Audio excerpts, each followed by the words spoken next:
Story time. August 26, 2006, I came home from my second bid. My brother at the time had an ounce of destruction with which he shared half of it with me. As I said, I was home August 26, 2006. The month of August was not over before I was posted up in the projects with the half of destruction that my brother had given me. And in a sense, now that I'm older and I think with a more clear mind, he had given me half of something to start throwing more rocks at the pen. Anyway, through my cousin, she introduced me to a lady who turned me on to a chick who was in the projects. But long story short, I got me a spot. I'm sitting up in the spot, I'm rolling. Now, something happened during this time. I'm at the spot, first of the month. Everybody in the streets getting money, you know the first, that's Christmas for us. I'm posted up in the spot over in the projects down here. And first, I'm sitting in the kitchen with Val and another lady. The other lady's still alive. Her child might see this, so I'll keep that name, quiet. But anyway, we sit in the kitchen. We just sitting there talking shit, laughing and everything. Then, they bought a rock or whatever and was ready to get hot. So I grabbed my plate that I got my rock sitting on. I shoot in the living room because, if anybody's ever been around people that get high, that shit stinks.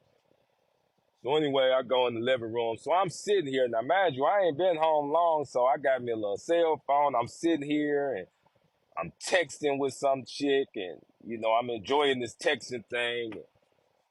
So I'm sitting here and before long, I see like from the banister of the stairs, I see a little foot come down and kind of wiggle in it. And I hear, I ain't got no socks on my feet. Now the lady's little boy lived there, and he was, at the time, he couldn't have been no more than 5 or 6. And whenever I would go over there and I see him, I would always tell him, go put some socks on your feet. Because, them project floors, they be cold or whatever. So anyway, he gone and slide on downstairs because he know I'm about to wrestle and play with him. So after he said that, and I seen the leg, I take my coat and I throw it over the plate that's sitting on the little living room table that's covering the work up.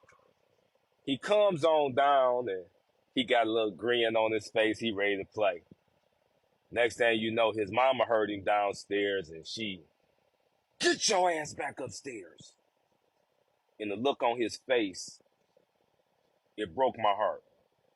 That smile that he had from coming downstairs about to come play, it just evaporated and turned into the biggest frown. And as he slowly turned around and walked back upstairs, I couldn't do nothing but sit there and feel bad.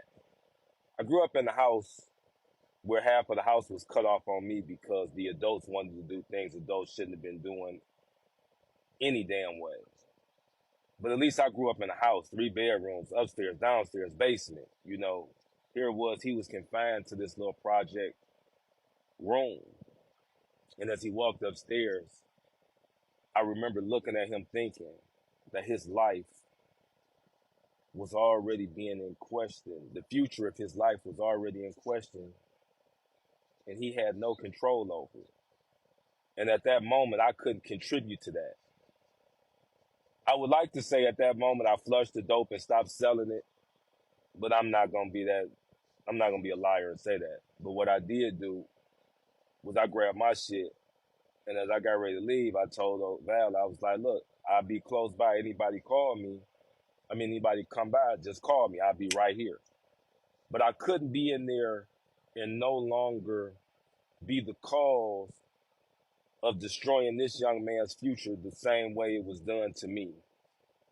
And I think that's one of the first places where this accountability in me began to rise up. And now with the series, I want to start sharing some of these things because there's been a lot of shit that's going on in my life that I finally realized how fucked up, how dysfunctional, how wrong it was, but how I had to be accountable for the results of the actions that took place.